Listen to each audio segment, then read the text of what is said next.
Good morning বন্ধুরা, তোমরা কেমন আছো? আমি তো তোমাদের আশীর্বাদে ভালো আছি। দেখো, তোমাদের মাঝে চলে এলাম এক কাপ চা নিয়ে। আর এই যে একটা রুটি আর এই সেউ ভাজা, এই খেয়ে আজকের দিন আরম্ভ করব বন্ধুরা। তো দেখো বন্ধুরা, মেঘ মেঘ করছে, রোদ ভালো করে দেয়নি, ঠান্ডাটাও বাড়ছে আস্তে আস্তে, বেশ ভালোই ঠান্ডা লাগছে। দেখো বন্ধুরা, আমি চাদর গায়ে দিয়েছি। আর এই দেখো লাল চা, খুবই সুন্দর লাল চা, আদা তেজপাতা দেওয়া। ঘরের চায়ের ইয়েই আলাদা, লাল চা হলেও উপকার আছে, অম্বল গ্যাস হয় না লাল চা খেলে, খুবই ভালো।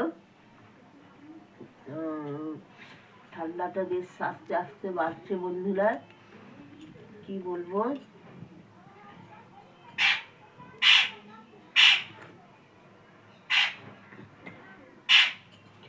কখনো ঠান্ডা কখনো গরম, এই টাইমটাই সাবধানে থাকার সময়।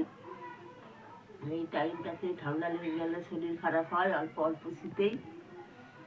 তো ওই জন্য চাদর গায়ে দিয়ে আছি বন্ধুরা। তো কেমন লাগলো চা খাওয়ার ভিডিওটা কমেন্টে জানাবে।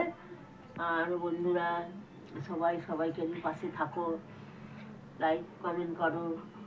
আমি তো প্রত্যেকের পাশে থাকি, আমার সামনে যে ভিডিওটা আসে সেইটাই আমি দেখি, পুরো দেখে লাইক কমেন্ট করি। তো সেই রকম তোমরাও প্রত্যেকটা দেখে লাইক কমেন্ট করবে, তবে নিজের আস্তে আস্তে পরিচিতি বাড়বে, এগিয়ে যাবে। এই জন্য ধাপে ধাপে আমিও এগিয়ে যাচ্ছি। তো বন্ধুরা, কেমন লাগলো কমেন্টে জানাবে। তো রাখি বন্ধুরা, সবাই ভালো থাকো, সুস্থ থাকো, টাটা।